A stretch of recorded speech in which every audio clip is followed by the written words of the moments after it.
నివేదికలో ఏ అంశాలు ఉన్నాయి?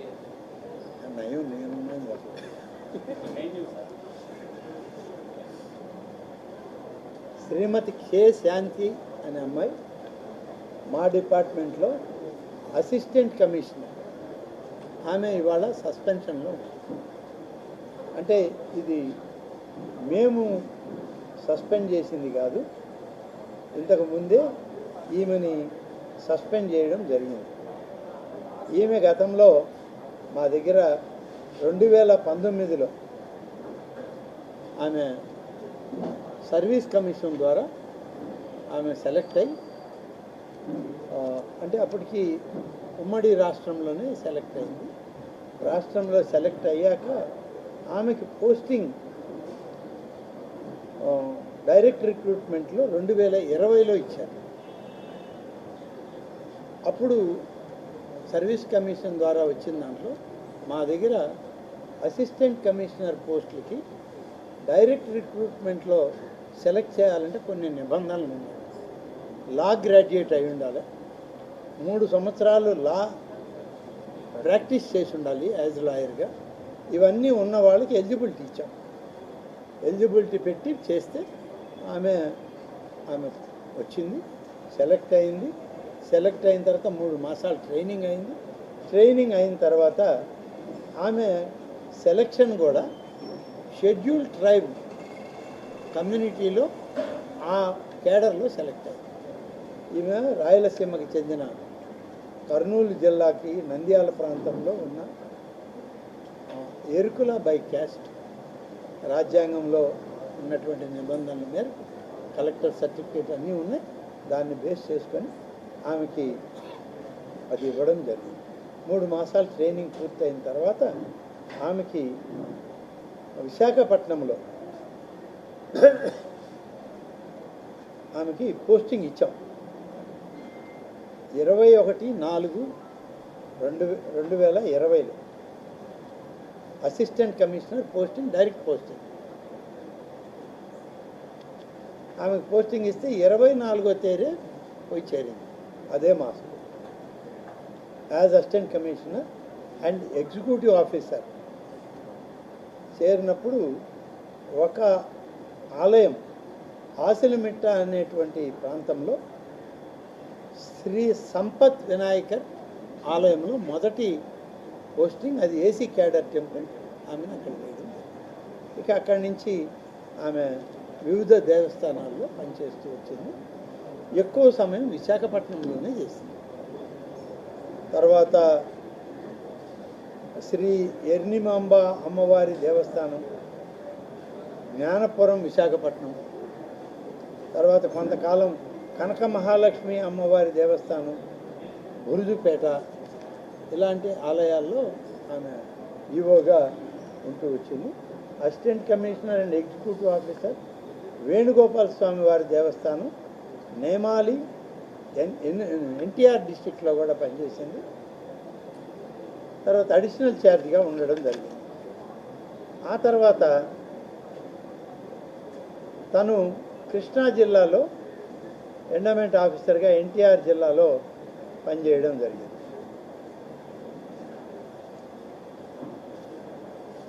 ఆ తర్వాత కొన్ని ఆరోపణలు వచ్చాయి ఆమె మీద.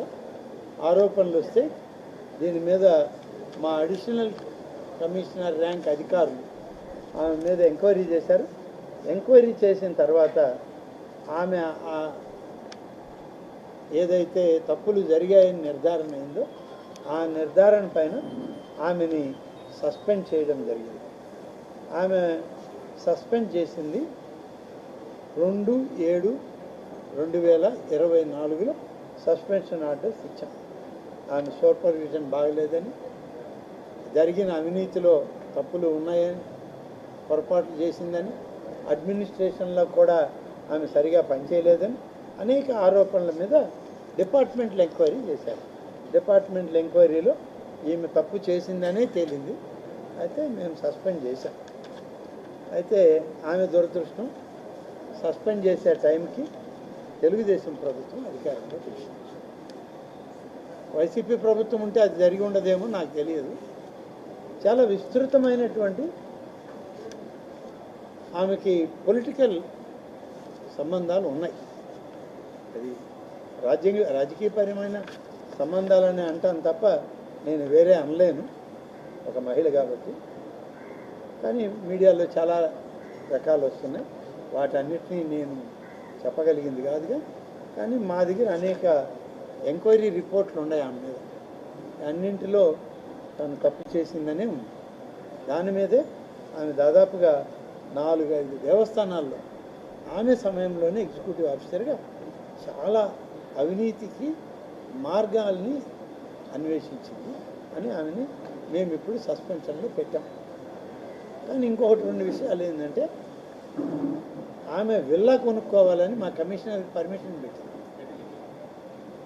ఆమె ఎవరైనా ప్రభుత్వ అధికారి తాము ఒక ఆస్తి కొనుగోలు చేయాలంటే వాళ్ళు ఏ ఆస్తి కొనుగోలు చేస్తారో పెట్టాలి. అంటే వాళ్ళు ఉన్నటువంటి జీతం అవన్నీ క్యాలిక్యులేట్ చేసి దానికి ఈక్వల్గా ఆమె ఆస్తి కొనుగోలు చేసుకోవచ్చు, మాకేం అభ్యంతరం లేదు. కానీ పర్మిషన్ ఉండాలి. కానీ ఆమె ఒక విల్లా కొనుగోలు చేయాలని పర్మిషన్ పెట్టింది. ఆ విల్లాకి మా కమిషనర్ పర్మిషన్ ఇవ్వాల. తర్వాత మళ్ళీ ఒక అపార్ట్మెంట్ కొనుక్కోవడానికి పర్మిషన్ అడిగితే దానికి ఆమె శాలరీ ప్రొవిజన్లో ఉంది కాబట్టి ఆమెకి ప్రొవిజన్లో మేము పర్మిషన్ ఇచ్చినట్టు నాకు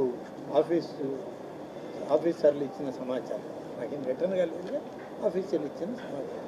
ఆమెకు ఒక కారు హోదా ఉంది.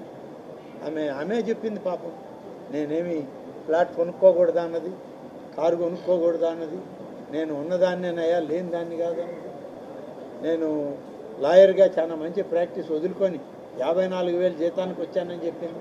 అన్నీ ఆమె చెప్పింది. కాబట్టి పెద్దగా ఇంకా ఆమె వ్యక్తిగత విషయాలని నేను విశ్లేషించగా, ప్రభుత్వంలో మాత్రం ఆమె తప్పుల్ని గుర్తించే ఆమెను సస్పెండ్ చేసింది. మా దగ్గర రికార్డు లేదు. అనాథరైజ్డ్గా ఆమె కొనుక్కొని ఉండొచ్చు. మా దగ్గర కొన్నామనే సమాచారం మాకు ఇవ్వాలి. నగదు ఆమె భర్త తీసుకొచ్చాను స్వయంగా మీడియా ముఖంగా చెప్పారు. ఆమె చెప్తేనే తీసుకొచ్చాను, ఆమె పలానా దగ్గర తీసుకురామంటే తీసుకొచ్చాను. విచారణ ఇది ఇంకా ప్రభుత్వ పరిధిలో ఉంటుంది. అయితే ఇప్పటి వరకు జరిగేదంతా ప్రైవేట్ కార్యక్రమంగానే ఉంది. భార్యాభర్తలు, ట్విట్టర్ తాతయ్య, తర్వాత ఇంకొక ప్రభుత్వ రెవెన్యూ వకీలు, ప్రభుత్వ రెవెన్యూ శాఖకి వకీలు ఆయన, ఈ సుభాష్ రెడ్డి అని ఆయన. విజయసాయిరెడ్డికి ఆయన అనుంగు సహచరుడు, లేకుంటే అనుంగు కార్యకర్త, లేకుంటే నాయకుడు. ఎందుకంటే ఆయనది ఈ ఊరు కాదు, ఆయన కర్నూలు దగ్గరే ఏదో ఊరు సుభాష్ రెడ్డిది. ఆయన విజయసాయిరెడ్డికి ఇంకా నోట్లో నాలుకనే చెప్పాలి. మాకు తెలిసిన ఇప్పటి వరకు ఉన్న సమాచారం అయితే విజయసాయిరెడ్డి చేసిన ప్రతి రెవెన్యూ దందాలో విశాఖపట్నంలో ఈ సుభాష్ రెడ్డి ఈ యొక్క శాంతి ప్రమేయం ఉంది అనేది మాకు తెలిసిన సమాచారం. ఇంకా లోతుగా మేము విచారించాలి అని అంటే మాకు ఇప్పుడు ప్రభుత్వం కంప్లైంట్లు ఉన్నాయి, కొన్ని కలెక్టర్లు కొన్ని కంప్లైంట్లు ఇవ్వాలి. ఇప్పుడు ప్రభుత్వ భూముల్ని వాళ్ళు రెవెన్యూ రికార్డులు మార్చేసి సొంతంగా చేసుకున్నారని చాలా ఉన్నాయి. ఎండోమెంట్ భూములు కూడా మేము ఇప్పుడు అవి కూడా తీస్తున్నాం. గడిచిన 2 సంవత్సరాల్లో లేదా 3 సంవత్సరాల్లో ఈ సుభాష్ రెడ్డి రెవెన్యూ జీపీగా వచ్చినప్పటి నుంచి, గవర్నమెంట్ ప్లేడర్ అయినప్పటి నుంచి, ఈ శాంతి విజయసాయిరెడ్డికి దగ్గరై, లేకుంటే ఆయన పిలిస్తే పోయిన అధికారిగా విశాఖపట్నంలో ఉన్నప్పటి నుంచి గడిచిన 3-4 సంవత్సరాల సమయం ఇది. 3-4 సంవత్సరాల్లో ఎండోమెంట్ భూములకి ఎవరెవరికి ఎన్ఓసి ఇచ్చారు, ఎవరెవరికి భూముల్ని అమ్ముకోవడానికి పర్మిషన్లు ఇచ్చారు, కౌలుకి ఇచ్చారు. ఇవ్వాల్సింది 11 సంవత్సరాలు అయితే 33 సంవత్సరాలకి ఇచ్చే అంత అవసరం ఏమొచ్చింది? 33 సంవత్సరాలు కాదు, దాన్ని 66 సంవత్సరాలకు పెంచుకోవడానికి కూడా అనుమతి ఇచ్చారు. 99 సంవత్సరాలు పెంచుకోవడానికి కూడా అనుమతి ఇచ్చారు. ఇవన్నీ ఎవరి ప్రమేయంతో ఇచ్చింది ఏమో, ఇవన్నీ కూడా ఇంకా చూడాలి. మేమైతే రిపోర్ట్ అడిగాం, కేవలం not keeping under suspension, get all the details from last 4 years, డిపార్ట్మెంటల్గా ఎన్ని జరిగాయి, మన రెవెన్యూ భూములు ఎన్ని, మా ఎండోమెంట్ భూములు ఎన్ని కోల్పోయారు అని, మేము ఎన్ని మున్సిపల్ కార్పొరేషన్ భూములు కోల్పోయారని మున్సిపల్ శాఖ, ఎన్ని రెవెన్యూ భూములు కోల్పోయారనేది రెవెన్యూ డిపార్ట్మెంట్, 3 డిపార్ట్మెంట్లు కూడా ఇవాళ విశ్లేషిస్తూ ఉంది. సమీక్షించుకున్న తర్వాత నివేదికలు వస్తాయి. ఎవరి నివేదికలు వాళ్ళకి చేరాక అన్ని నివేదికలను ఒక దగ్గర చేర్చి ముఖ్యమంత్రి గారి అనుమతితో వారు ఏ విధమైన శాఖాపరమైన నిర్ణయాలు, చర్యలు, మరి ఇంకెంత పెద్ద ఎంక్వైరీలకి ఆయన ఆదేశిస్తారో దానికి కట్టుబడి రాష్ట్ర ప్రభుత్వం ఉంది. ఇంకో విషయం సార్, ఖరీదు సంపద ప్రధాన అంశాలు ఏమయ్యా ఉన్నాయి? మీకు వచ్చినటువంటి నివేదికలో ప్రధాన అంశాలు మాకు వచ్చినటువంటి దానిలో ప్రధాన అంశాలు అయితే ఉన్నాయి. ఇప్పుడు అవన్నీ చెప్పాలంటే మొత్తం షీట్ ఇవ్వాలి, అంటే చిన్న చిన్నవి కాదు, పెద్దవే. పెద్దగా చెప్పండి. ఈవి పుష్పవర్ధన్ అని ఒక ఏసీ ఉన్నాడు విశాఖపట్నంలో, ఫుల్ అడిషనల్ ఛార్జీలో. అతని దగ్గర నుంచి ఈమె ఛార్జ్ తీసేసుకుంది. అతని మీదే మిస్బిహేవ్ చేసి ఇసుక చల్లింది. ఆఫీసులో పనిచేస్తూ ఉంటే ఆ పుష్పవర్ధన్ మీదనే ఇసుక చల్లేసింది. చల్లిన తర్వాత అప్పట్లో ఈ వ్యవహారాలన్నీ తెలియని సందర్భంలో అప్పుడు మీడియాకి తను బయటకు వచ్చి చెప్పింది ఏంటంటే, నన్ను పిలిచాడు, నా చేయి పట్టుకున్నాడు, అందుకని నేను ఆయన మీద ఇసుక చల్లి అవమానించినాను అని ఆమె ఒప్పుకుంది.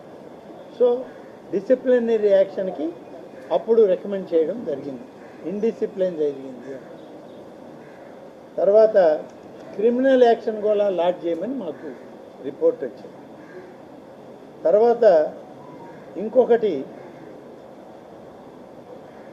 రాజమహేంద్రవరంలో ఈమె రీజనల్ జాయింట్ డైరెక్టర్గా ఉన్నటువంటి పరిస్థితుల్లో ఆమె మీద రీజనల్ డైరెక్టర్ ఒక 9 ఛార్జెస్ పెట్టాడు.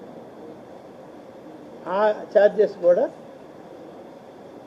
ఈమె ఎక్స్ప్లెనేషన్ ఇచ్చిన దాంట్లో తప్పులు ఉన్నాయని తెలియదు.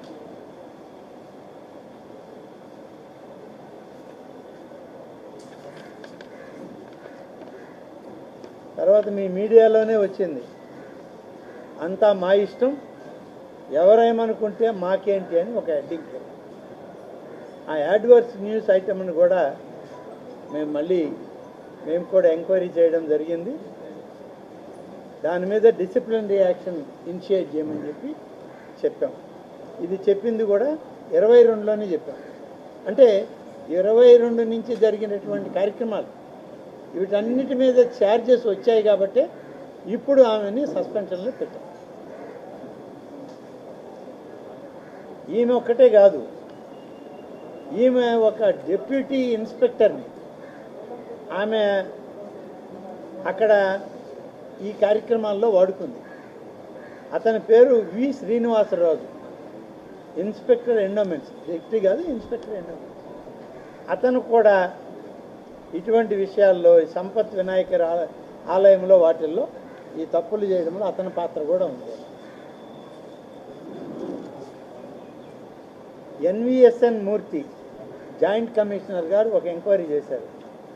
వీర వెంకట సత్యనారాయణ స్వామి దేవస్థానం అన్నవరంలో, అక్కడ కూడా ఈమె పైన ఛార్జెస్ ఫ్రేమ్ చేశారు.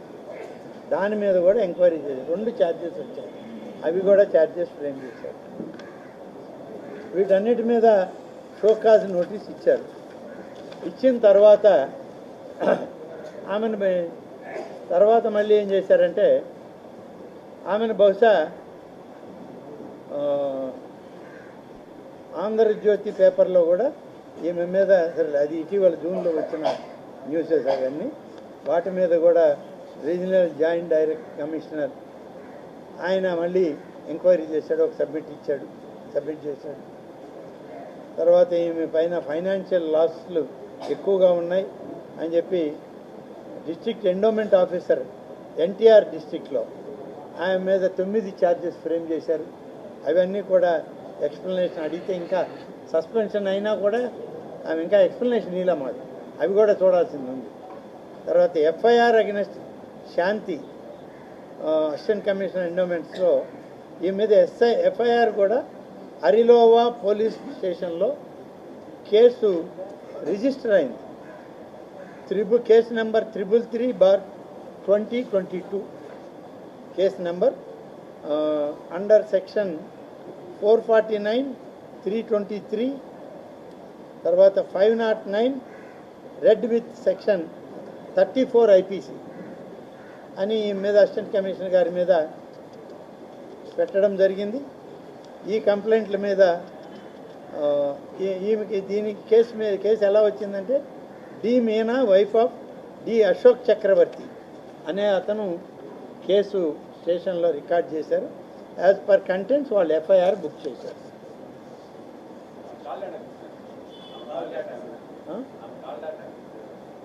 కాల్ డేటానా మా దగ్గర లేదండి. అంటే కాల్ డేటా ఇవన్నీ మా ఇన్వెస్టిగేషన్లో మేము చేయము, అది పోలీస్ ఇన్వెస్టిగేషన్లో చేయాలి. అది అంత దూరం పోలేదు ఇంకా. ఇవాళ పూర్తిగా ఎక్కడెక్కడ ఏమి జరిగాయి అనే విచారణలోనే మేము కూడా ఉన్నాం. ఆ విధంగా చేస్తే ఈమెకి ఒక కొత్త రిపోర్టు 7/24కి stating that K Shanti commissioner has committed certain lapses అని 6 దేవాలయాలు కూడా ఈమె తప్పులు ఈమె చేసిన దేవాలయాలు group of temples 6B temple C టెంపుల్స్లో తప్పులు జరిగాయని ఆమె మీద నోట్ వచ్చింది. దాని మీద కూడా మేము ఇనిషియేట్ చేసాం. కాబట్టి ఈమె అదే కాదు, ఒక రిపోర్ట్ వచ్చింది మాకు ఏంటంటే ట్విట్టర్ తాతయ్య పెట్టిన ట్వీట్కి ఈమె ఒక ట్వీట్ పెట్టింది. ఆ ట్విట్టర్ తాతయ్య ఎంపీ విజయసాయిరెడ్డి గారు పెట్టారు రాజ్యసభ. ఆయన పెడితే ఇది ఎప్పుడు మే 2023 మా ప్రభుత్వం వచ్చాక ఏదో పెట్టింది, తప్పు చేసిందని కాదు, అప్పుడే పెట్టింది. ఎప్పుడు ఎలా మాట్లాడాలో మీకు బాగా తెలుస్తారని ఆయన్ని ఉప్పొంగే విధంగా ప్రోత్సహించే విధంగా పాపం ఆమె పెట్టి, మీరు పార్టీకి ఫైనల్ కార్డు లాంటి వాళ్ళని కూడా ఆమె ట్వీట్లో మెన్షన్ చేసింది. అంటే వైసీపీ పార్టీకి జగన్మోహన్ రెడ్డి కాదు, లేకుంటే జగన్మోహన్ రెడ్డి హెడ్ అయితే ఈయన వెన్నుపూస. ఆ హెడ్ నిలబడాలంటే ఈ వెన్నుపూస కావాలి. కాబట్టి ఈ వెన్నుపూస మీరని ఆమె ప్రోత్సహించింది. సరే, ఆమెకి అంత ఎమోషనల్ ఎందుకయిందో పాపం, ఆయన వెన్నుపూసను చూడాల్సినంత అవసరం ఏమొచ్చిందని నాకు తెలియదు. అది వైసీపీ పార్టీకి, ఈమె ప్రభుత్వ అధికారి, ఈమెకు అవసరం లేదు. అవసరం లేని పనులన్నీ కూడా ఈమె బాహాటంగానే చేసినట్లు, బాహాటంగానే ట్వీట్ల ద్వారా, మన వాట్సాప్ల ద్వారా, అనేక ఆమె తీసుకున్న నిర్ణయాల ద్వారా వెల్లడవుతుంది. ఇంకా డీటెయిల్డ్ రిపోర్ట్ రావాలి మాకు. We are awaiting detailed report. మేము 3-man కమిటీని ఆర్డర్ చేస్తున్నాం. అడిషనల్ కమిషనర్ స్థాయిలో మా విజిలెన్స్ కమిటీ కూడా చేస్తుంది. వాళ్ళ మీద చేసి అసలు మా ఎండోమెంట్ డిపార్ట్మెంట్ని మేము రక్షించుకోవాల్సిన పరిస్థితి మా అసిస్టెంట్ కమిషనర్ మీదనే వల్లనే మాకు ఏర్పడింది. అసలు సాక్షాత్తు దేవాదాయ ధర్మాదాయ శాఖని ఇవాళ రక్షించుకోవడానికి ఒక అసిస్టెంట్ కమిషనర్ ఇంత పని చేసిందా అని మాకే ఆశ్చర్యం వేసి మేమే ఎంక్వైరీ చేసుకున్నాం. ఇప్పుడు ఆ ఎంక్వైరీ రిపోర్ట్ వస్తే మేము ఆ ఎంక్వైరీ రిపోర్ట్ని ముఖ్యమంత్రి గారి దృష్టిలో పెట్టి తదుపరి చర్యకి మేము ముందుకు పోవాల్సిన అవసరం. బహుశా ఒక వారం రోజుల లోపల రిపోర్ట్ కంప్లీట్గా తీసుకుంటాం. మా టీమ్స్ అన్నీ ఇప్పటికే పనిచేస్తాయి.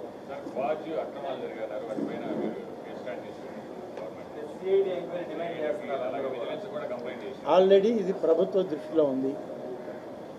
మైనింగ్ మినిస్టర్ కూడా మేము సీఎం గారు ఇన్స్ట్రక్షన్స్ ఇవ్వడం జరిగింది. దీని మీద ఇప్పటికే 1-2 రౌండ్లు స్టేట్ లెవెల్లో మినిస్టర్ గారి మీటింగ్స్ జరిగాయి. తర్వాత మీ సీఎం గారు ఈ సబ్జెక్టుల మీద ఇవాళ నిన్న వైట్ పేపర్ ఇచ్చారు కదా, అందులో క్వాడ్జీ కూడా ఒక భాగమే. నిన్న ఇచ్చినటువంటి న్యాచురల్ రిసోర్సెస్ అని ఏదైతే ముఖ్యమంత్రి గారు ఆయన వైట్ పేపర్ రిలీజ్ చేశారో దాంట్లో క్వాడ్జీ కూడా ఒక భాగం. తప్పనిసరిగా దీని మీద పూర్తి నిర్ణయం తీసుకోవడం జరుగుతుంది. దీని మీద నివేదికలు కూడా ప్రభుత్వానికి అందుతున్న నివేదికల ఆధారంగా తర్వాత అనేక మేమిచ్చిన స్టేట్మెంట్లో ఉన్నాయి. అప్పుడు నేను ఎమ్మెల్యేగా ఉన్నా, శ్రీధర్ ఎమ్మెల్యేగా ఉన్నాడు, మేము వైసీపీ నుంచి గెంటి వేయబడ్డ ఎమ్మెల్యేలుగా మాకు ముద్ర వేశారు. అప్పుడు ఇవన్నీ స్టేట్మెంట్లు కూడా ఉన్నాయి. వీటన్నిటిని పెట్టుకొని ముఖ్యమంత్రి గారు తీసుకునే ఆనాటి నిర్ణయాలు, ఇప్పుడు జరిగిన చట్ట విరుద్ధమైన కార్యక్రమాల మీద ప్రభుత్వం గట్టి చర్యలు తీసుకుంటుందనేది మా అందరి అభిప్రాయం. ముఖ్యమంత్రి గారు ఎప్పటికప్పుడు ఈ సమాచారం మీద విశ్లేషించి సమావేశం. Thank you very much. అందరూ కొంచెం ఏదో బ్రంచ్ ఉంది, బ్రంచ్ లంచ్ కాదు బ్రంచ్ ఉంది, వాళ్ళకి లంచ్. సుపరిపాలనకి మనం మార్గం సుగమం చేసుకోవాలి అని చెప్పి ముఖ్యమంత్రిగా చంద్రబాబు నాయుడు గారు, ఉప ముఖ్యమంత్రిగా శ్రీ పవన్ కళ్యాణ్ గారు, అలాగే బీజేపీ నాయకత్వం, రాష్ట్ర మంత్రివర్గం అంతా కూడా కలిపి అధికార యంత్రాంగాన్ని సమన్వయం చేసుకుంటూ వారి యొక్క బాధ్యతల్ని సమీక్షిస్తూ ముందడుగు వేస్తూ పోతూ ఉంది ఈ ప్రభుత్వం. కేవలం ప్రభుత్వ పరిపాలన ముందుకు పోయే లక్ష్యమే కాదు, గత పాలనలో జరిగినటువంటి నష్టాలు, గత పాలనలో జరిగినటువంటి అవినీతి కుంభకోణాలు, వాటిని కూడా వెలికి తీసి ఈ రాష్ట్ర ప్రజానీకం ముందు పెట్టి ప్రజా ఆమోదం కూడా తీసుకోవాలనే లక్ష్యంతో ఇవాళ మన ప్రభుత్వం పనిచేస్తుంది. చంద్రబాబు గారి నాయకత్వం ముందు చెప్పిన ప్రకారం తొలి సమావేశంలోనే ముఖ్యమంత్రి గారు రాష్ట్రంలో గత ప్రభుత్వ పరిపాలనలో ఏవైతే అభియోగాలు వచ్చాయో, ఏవైతే అవినీతి మరకలు అంటాయో, ఏదైతే అప్రజాస్వామిక పరిపాలన సాగిందో వాటి మీద ఒకటొకటిగా మేము వైట్ పేపర్ రిలీజ్ చేస్తామని చెప్పడం జరిగింది. దాని ఆధారంగానే ఇవాళ మొదటి white paper major irrigation project, అలాగే ఆంధ్రప్రదేశ్ రాష్ట్రానికి ముఖ్యంగా డెల్టాకే కాకుండా దానివల్ల సేవింగ్ వచ్చేటువంటి నీటిని నాన్ డెల్టా ప్రాంతమైన రాయలసీమకు మరల్చేటువంటి కార్యక్రమంలో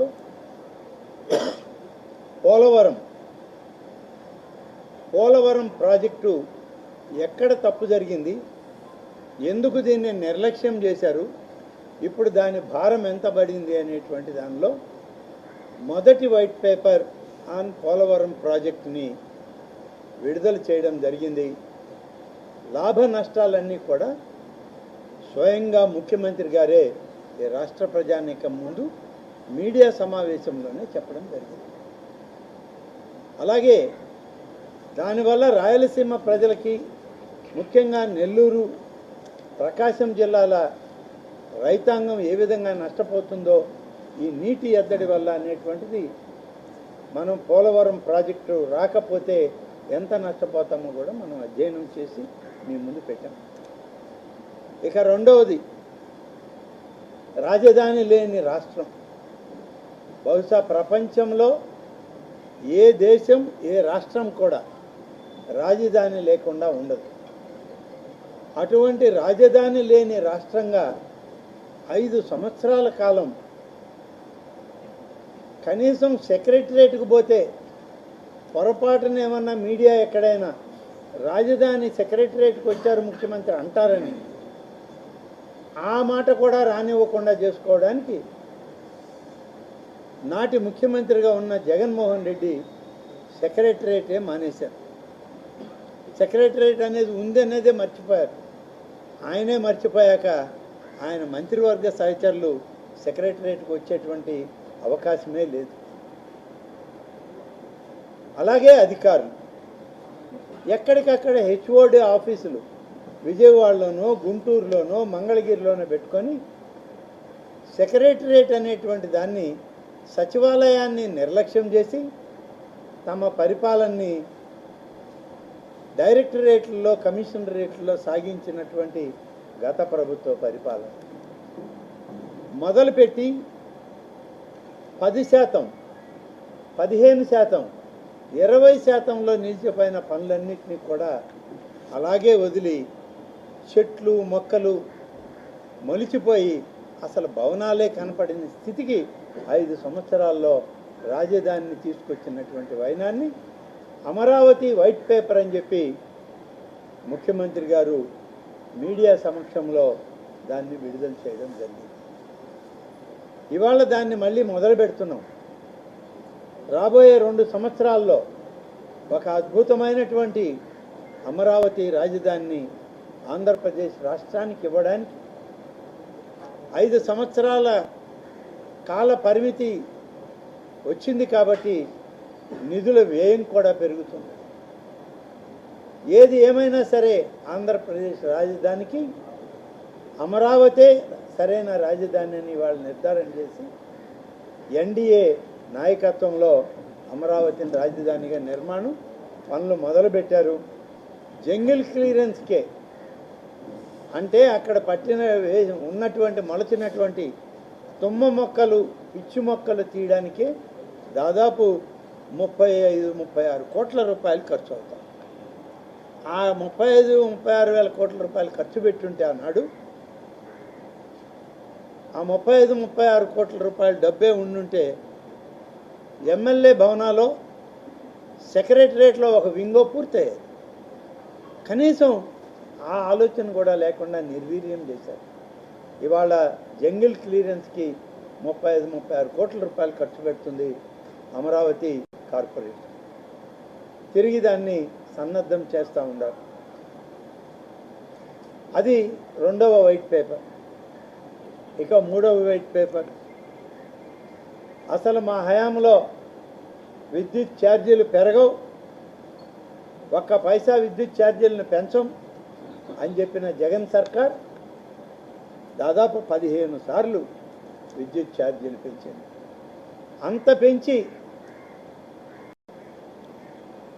ఈ విద్యుత్ సంస్థలపైన వచ్చిన నష్టం మళ్ళీ దాన్ని ఏ విధంగా గాడిలో పెట్టాలి, విద్యుత్ సంస్థల్ని పట్టాలెక్కించాలంటే ఏం చేయాలనే దాని మీద మళ్ళీ ప్రజల దగ్గరికి ఇవాళ మళ్ళీ 3వ వైట్ పేపర్ని ప్రకటించి జరిగిన తప్పులు చెప్పాం. ఏ విధంగా ప్రైవేటు వ్యక్తుల జగన్ రెడ్డి యొక్క అనుయాయుల చేతులకి ఈ ప్రైవేటు సంస్థల్ని వేల ఎకరాలను అప్పచెప్పారు, వేల కోట్ల రూపాయలు దోచుకోవడానికి అవకాశం ఇచ్చారు. ఇవన్నీ కూడా వైట్ పేపర్లో చెప్పడం జరిగింది. ఇక 4వది సహజ వనరుల దోపిడీ. క్వార్జ్ మైన్లు కానీ సిల్కా శాండ్ కానీ గ్రావెల్ మైన్లు కానీ ఇసుక విధానం కానీ వీటన్నిటినీ సమీక్షించి ఏ విధంగా దోపిడీ జరిగింది, ఈ రాష్ట్ర సంపద, ఈ రాష్ట్ర ప్రజల సంపద అనేది కొద్దిమంది గుత్తాధికారుల చేతుల్లోకి వేల కోట్ల రూపాయలు తరలించబడ్డాయనే విషయాలను, వాస్తవాలను ప్రజల ముందు పెట్టడం జరిగింది. ఇలా 4 వైట్ పేపర్స్ రిలీజ్ చేశాక ఇవాళ 5వది శాంతి భద్రత. ఈ రాష్ట్రంలో గతంలో ఎవరు మాట్లాడడానికి లేదు, ఎవరు మీడియాలో రాయడానికి లేదు, ఎవరు ప్రకటనలు ఇవ్వడానికి లేదు.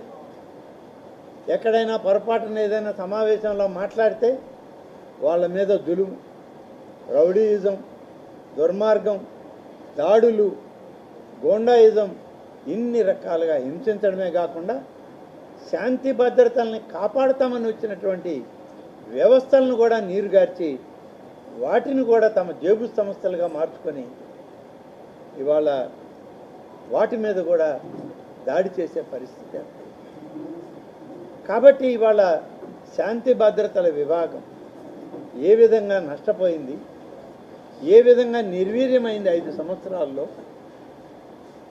ఏ విధంగా పోలీసు వ్యవస్థని నిర్వీర్యం చేశారో దాన్ని ఇవాళ వైట్ పేపర్ రిలీజ్ చేయబోతున్నారు రాష్ట్ర ముఖ్యమంత్రిగా చంద్రబాబు నాయుడు గారు. ఇంకా వాస్తవాలు ప్రజలకు చెప్పాల్సినవి ఉన్నాయి, చెప్పడం జరుగుతుంది. కాబట్టి ఇన్ని రకాలుగా ప్రభుత్వంలో గత 5 సంవత్సరాల్లో కేవలం పరదాలకి, తెరలకి పరిమితమైనటువంటి జగన్ రెడ్డి పాలన సాగిందే తప్ప రాజ్యాంగబద్ధమైన ప్రజాస్వామ్య పరిపాలన మాత్రం గడిచిన 5 సంవత్సరాల్లో వైసీపీ నాయకత్వంలో జరగలేదు అని చెప్పడానికి బాధపడాల్సిన పరిస్థితి వాళ్ళ ప్రజాస్వామ్యంలో ఉన్న